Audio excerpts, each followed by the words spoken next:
Hello and welcome once again to another Sunshine Classics online concert.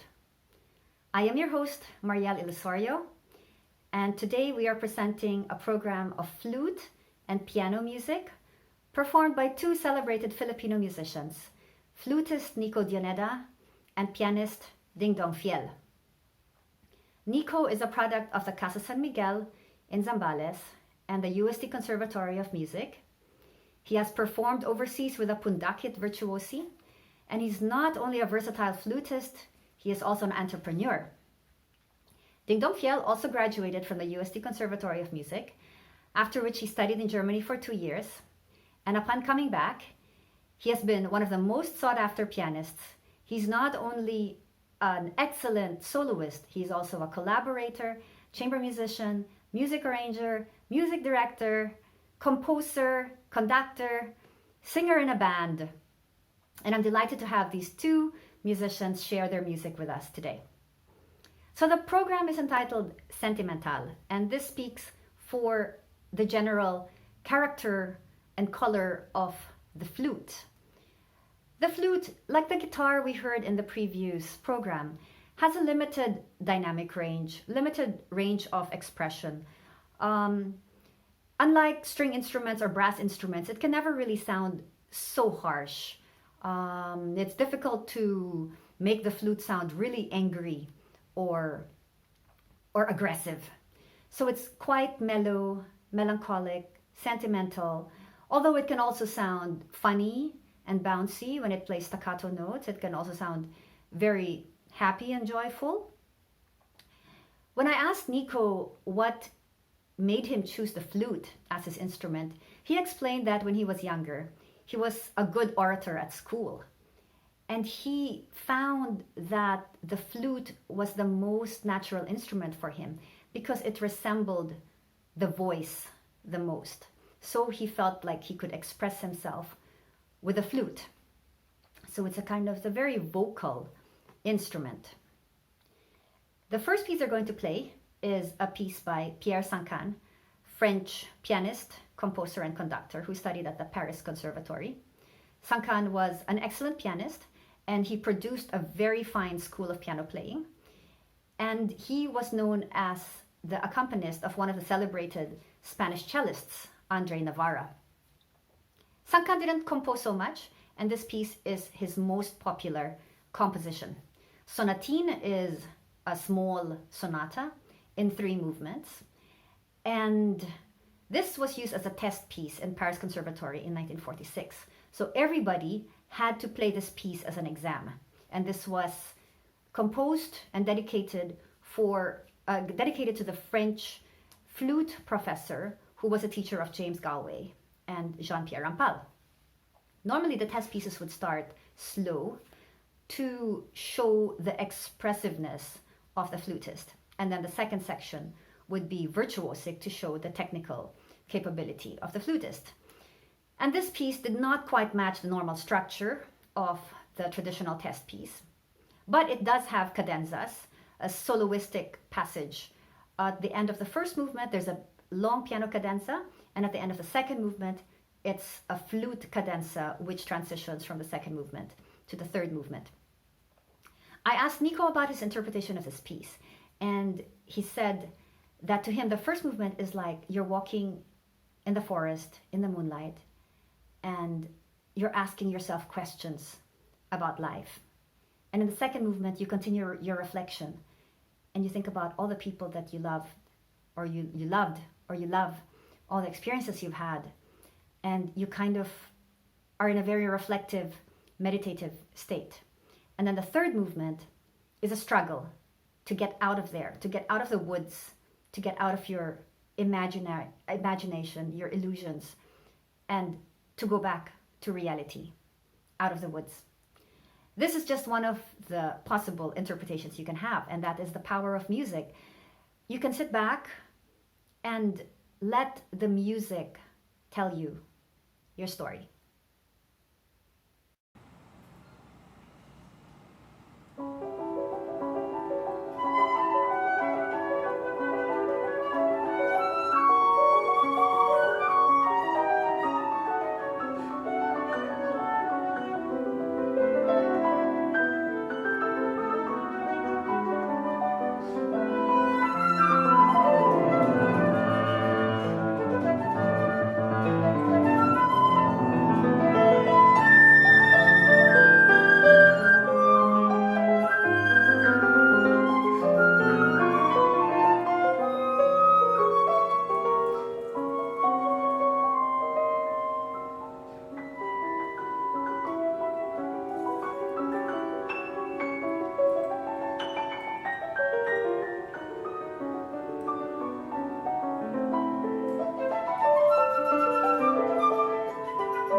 The next composition is one of the most famous compositions for flute and piano, probably the most famous.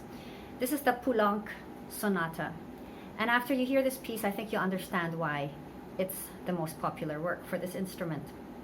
Poulenc is a French composer who composed this piece in 1957. He was a lot more at home with the wind instruments than the string instruments. This was composed during the end of his life, when he wanted to compose several sonatas for winds and piano. Poulenc had two different elements in his personality, influenced by his parents. His father was a devout Catholic, and his music expressed religiosity and solemnity. His mother was artistic and temperamental, and he also has his wild, fiery side in his music. The first movement is very similar to the Sancan first movement. It's in search of meaning. It asks, it's looking for answers. The second movement is one of the most beautiful slow movements in music literature. It's extremely touching, pure, nostalgic. It speaks of grief, of death, of sadness, of longing. Very appropriate for our times now. And the third movement rejoices and gives us a solution, and that's life. To keep on living despite tragedy, to find joy. And this shows the cycle of life and death, and that there's no other solution really but to celebrate life in spite of death, and just accept that this is a cycle, this is part of the cycle. So I hope that this music will bring you a lot of inspiration and a lot of hope.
The last set of pieces needs very little introduction.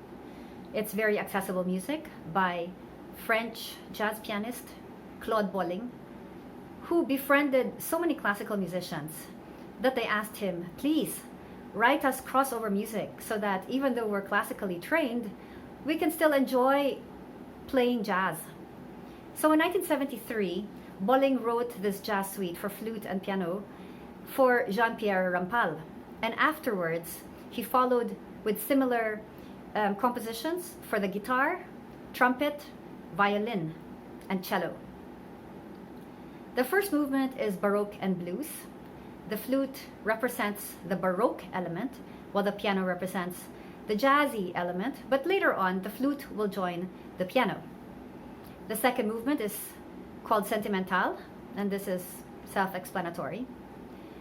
And then they will play Irlandaise, which is about an Irish woman walking in the Irish countryside, floating prettily in the meadows.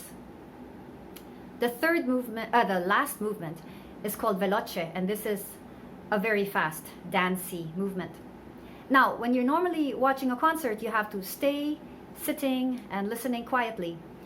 And the difference now is you are in your homes, I don't know where, in different parts of your homes, whatever you're doing. You can feel free to get up and dance to the music and enjoy the swing. Nobody's watching. Thank you so much for joining us in this program. I hope that you've been able to discover new possibilities of the flute as an expressive instrument. Please join us next time for our last concert, and you will hear yet the purest genre of chamber music. This is the string quartet, made of 4 voices.